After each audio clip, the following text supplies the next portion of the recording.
சேர்ந்தே எடுத்த முடிவுதான் அது. தனித்தனியாக நடித்தால் இருவருக்குமே பெரிய சம்பளம் கிடைக்கும். சேர்ந்து நடித்தால் ஒருவர் சம்பளத்தையே இருவருக்கும் பிரித்து கொடுப்பார்கள். அதனால் இனி ஒட்டும் இல்லை உறவும் இல்லை, சினிமாவில் மட்டும்தான் என்ற முடிவுக்கு ரஜினியும் கமலும் சேர்ந்தே வந்திருந்தார்கள். அதற்கு புறம் இந்த இமயங்களின் இடுப்புச் சங்கிலி அறுக்கும் திட்டத்தோடு வந்த பல தயாரிப்பாளர்களுக்கு அவர்கள் சொன்ன பதில் நோ நோ. காலமும் ஞானமும் உருண்டு கொண்டிருக்கிறதா?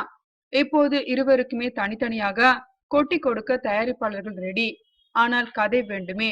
இந்த நிலையில்தான் இந்தியில் வெளிவந்து சக்கை போட்டு போட்ட PK படத்தின் ரீமேக் உரிமையை வாங்கியது ஜெமினி லேப் நிறுவனம்.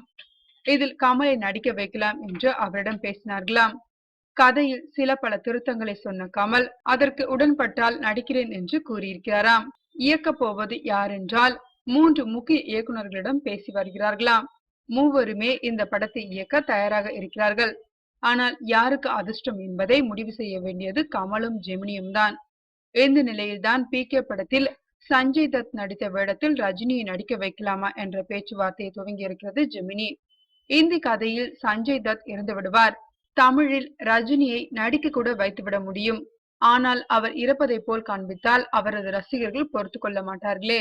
மண்டையை பீத்துக் கொண்டு திட்டத்தை தீட்டிக் கொண்டிருக்கிறது ஜெமினி.